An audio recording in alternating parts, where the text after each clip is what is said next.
Hello, my name is Amber and today I'm going to be showing you guys my July TBR.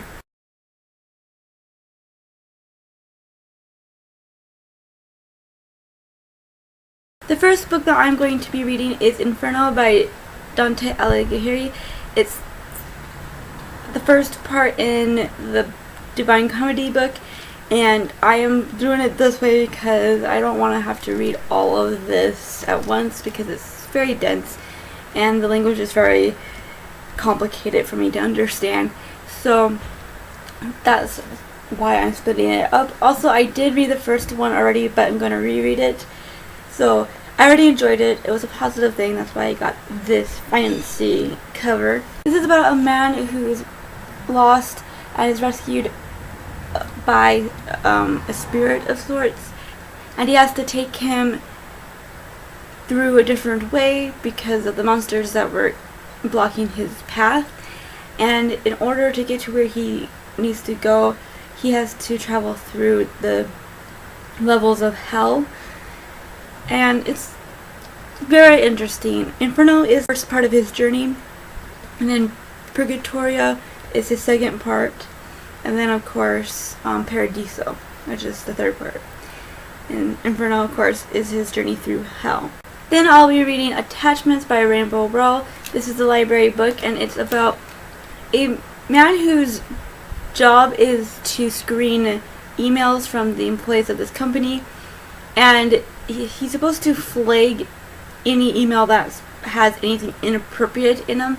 And there's these two women who are corresponding between each other with very inappropriate material inside of it, but he never flags it because he's interested in what they're saying and wants to read more of it. In doing so, he falls in love with one of the correspondents. It sounds very interesting. I loved Eleanor Park and I really liked Red Girl, so I'm super excited to get into this one. The Sound and the Fray by William Faulkner. I'm not sure what this one is about because I haven't read the synopsis in a long time. I did try to read this.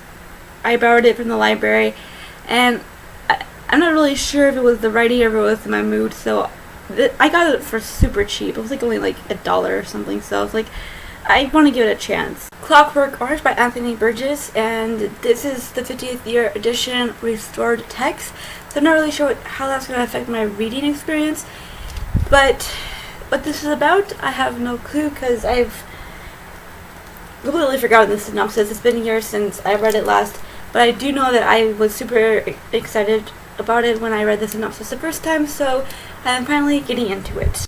To Tribesmen's Souls by Newt Gingrich and William R. Forsyth.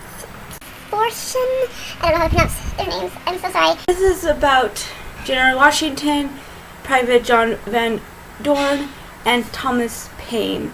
This is, I'm guessing, a multiple perspective novel where you're seeing General Washington's perspective on how he's struggling with his own doubts and leading his men in the Revolutionary War. I have Thomas Paine, who's writing about the war, and the title comes from a quote that he wrote which says, "These are the times that tried men's souls."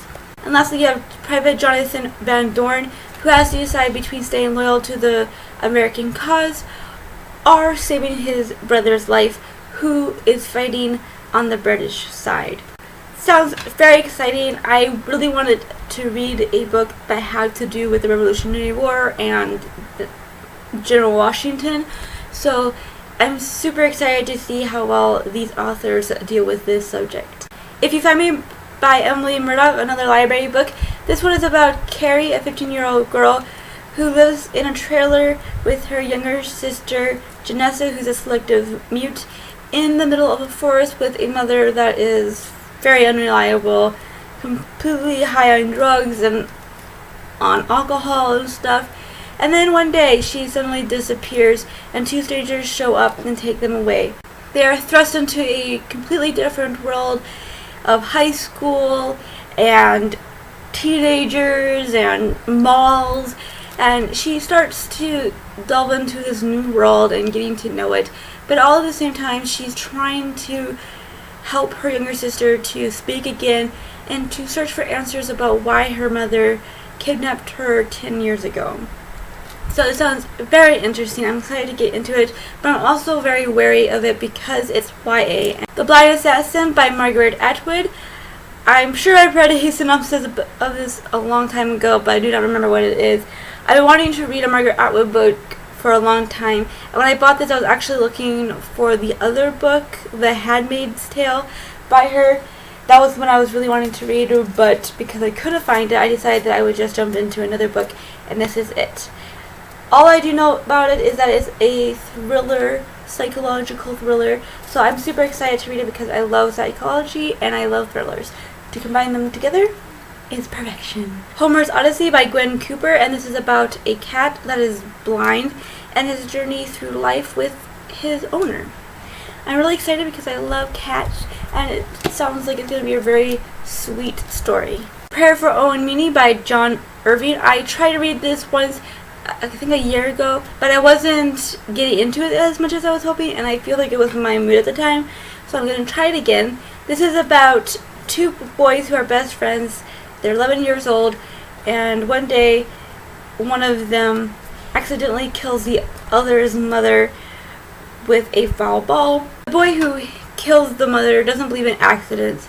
He believes that he is God's instrument, and it's about what happens after he does that and how it affects these two boys' relationships. Sounds very interesting, but at the same time I'm very cautious about it because the story sounds a little bit too out there.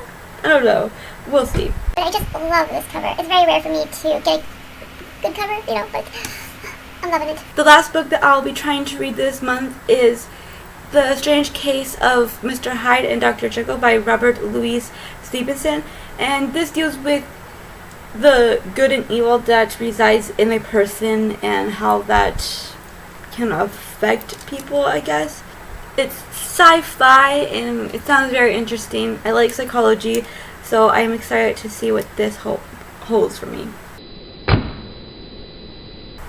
That was my TBR for the month of July. Tell me down below what books you're going to be planning to read this month, and I hope you all have a good 4th of July.